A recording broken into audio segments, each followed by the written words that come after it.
नमस्कार दोस्तों, इस वीडियो में हम आपको बताएंगे कि आखिर मनीषा हत्याकांड में उस विधायक के बेटे ने क्या बोला था। क्या वह सच था या सिर्फ एक चाल।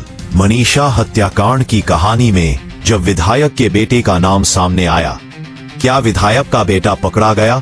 आइए जानते हैं इस वीडियो में। क्या आप भी मेरी तरह मनीषा को न्याय दिलाना चाहते हो तो वीडियो को लाइक जरूर करें। शुरुआत में ग्रामीणों और स्थानीय लोगों ने कहा कि मनीषा की जान लेने में किसी बाहरी का हाथ नहीं था, बल्कि उसके जानने पहचाने लोग शामिल थे।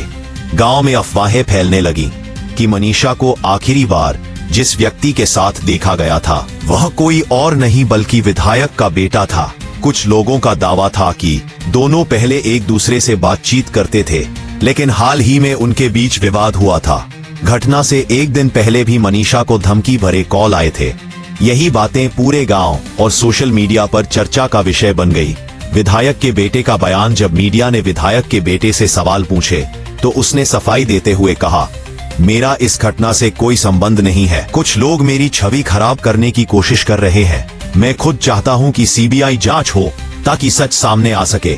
लेकिन जनता का गुस्सा इस बयान से शांत नहीं हुआ। लोगों का कहना था, अगर निर्दोष हो तो जांच से डर क्यों? परिवार का दर्द और संघर्ष। मनीषा के पिता ने मीडिया के सामने रोते हुए कहा, मेरी बेटी ने कभी किसी का बुरा नहीं किया। वह पढ़ाई में आगे बढ़ना चाहती थी, लेकिन सत्ता और पैसों के नशे में चूर लोगों ने उसे मौत के घाट उतार दिया। उन्होंने यह भी आरोप लगाया कि पुलिस ने शुरुआत में एफआईआर तक दर्ज नहीं की।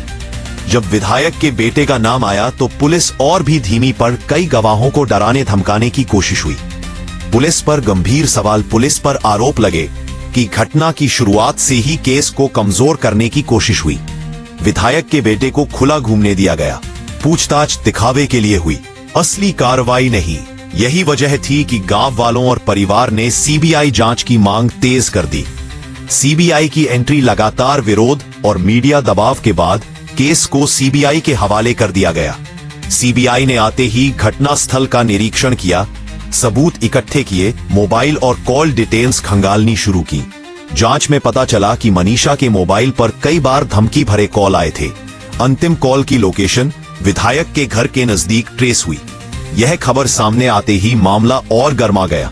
पूछताछ का दौर। सीबीआई ने विधायक अन्व के बेटे और उसके दोस्तों को बुलाकर घंटों सवाल जवाब किए, लेकिन अभी तक किसी को क्लीन चिट नहीं दी गई। परिवार ने कहा, जब तक गिरफ्तारी नहीं होगी हम संतुष्ट नहीं होंगे।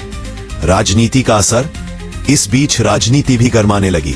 विपक्ष ने सरकार पर आरोप लगाया, सरकार आरोपी को बचा रही है। मुख्यमंत्री ने जवाब दिया, अगर छिपाना होता तो केस सीबीआई को क्यों सौंपते? लेकिन जनता का गुस्सा शांत नहीं हुआ। जनता का आंदोलन। गांव में हजारों लोग सड़क पर उतर आए। महिलाओं ने धरना शुरू कर दिया। छात्रों ने क्लास बायकॉट कर आंदोलन में हिस्सा लिया। #Justice for मनीषा ट्विटर पर लगातार ट्रेंड करने लगा। अदालत की निगरानी की मांग। परिवार और वकीलों ने हाईकोर्ट से अपील की कि सीबीआई भी राजनीतिक दबाव में आ सकती है, इसलिए जांच अदालत की निगरानी में हो। परिवार की अंतिम लड़ाई। मनीषा की मां ने कहा, मेरी बेटी अब कभी लौटकर नहीं आएगी, लेकिन अगर उसे न्याय नहीं मिला तो और कितनी बेटियां ऐसे ही शिकार होंगी। पिता ने ऐलान किया, मैं आखिरी दम तक लड़ूंगा, चाहे मुझे सब कुछ बेचना पड़े। मैं बेटी की हत्या करने वालों को सजा दिलाऊंगा। निष्कर्ष और जनता की उम्मीद। दोस्तों, मनीषा हत्याकांड सिर्फ एक बेटी की मौत नहीं, बल्कि पूरे समाज पर सवाल है। अगर किसी आम इंसान की बेटी के साथ ऐसा हो और आरोपी रसूखदार हो तो क्या न्याय मिल पाएगा? ये केस हमें यही सोचने पर मजबूर करता है कि कानून सबके लिए बराबर है या नहीं, सत्ता और पैसा न्याय से ऊपर है या नहीं, और बेटियां इस देश में कब सुरक्षित होंगी। तो दोस्तों, ये था मनीषा हत्याकांड का दूसरा और अहम हिस्सा। आपको क्या लगता है, विधायक के बेटे की बात सच थी या सिर्फ झूठ का जाल? कमेंट में अपनी राय जरूर बताइए और चैनल पीके न्यूज इंडिया को सब्सक्राइब करना ना भूलें।